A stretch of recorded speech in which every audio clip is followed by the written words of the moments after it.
Let's get more on the markets now with Kathy Jones, Chief Fixed Income Strategist at Charles Schwab. So, Kathy, I'm sure you were watching the play-by-play here in the market, as were we.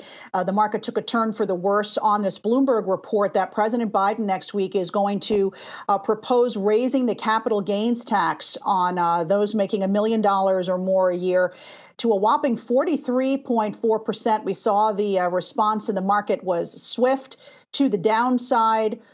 Is the market overreacting here as they try to absorb this news? What's your take? Well, yeah, I think the immediate reaction is probably a bit overdone. You know, these proposals come out, but you never know, especially with tax proposals, where we'll end up. So it looks like an opening bid. I'm sure there will be intense lobbying from the investment community to adjust those numbers. But, you know, I think at the moment when you have very high valuations in the market, anything that sort of is bad news can spark a bit of a sell-off.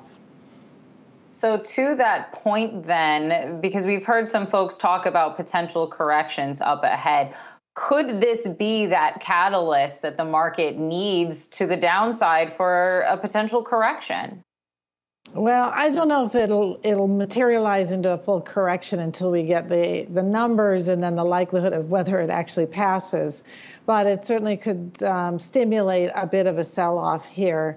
And again, something that tempers some of the enthusiasm and brings valuations back in line. But I'd say it's early days to know what our tax policy is going to look like next year or later this year.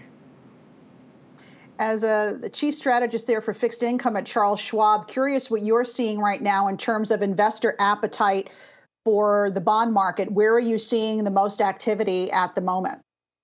Well, people still want to go into credit, into the riskier parts of the market where you still get some yield and you get the benefits of shorter duration and the boom from the economic outlook. So we're seeing still a lot of popularity in things like high yield bonds, bank loans, which presumably, although they're very low in terms of credit quality, if rates rise, if the Fed raises rates, they'll benefit as well.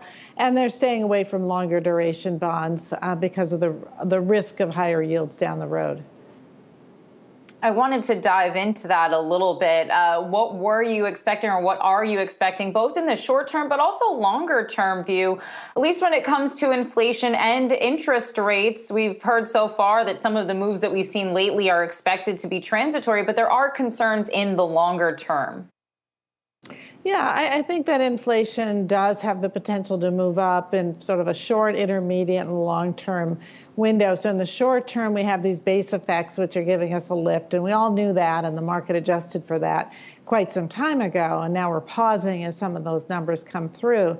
But we are hearing a lot from companies on their earnings calls talking about being able to pass through, or at least planning to pass through, some of their increased costs onto consumers, and we're seeing a couple of companies this week come out with indications that they are raising prices. So that makes us think that perhaps in the intermediate term we are going to get higher inflation than we might have thought a year or two ago. Now, longer term, you know, when I talk longer term, I'm talking like 3 to 5 years down the road.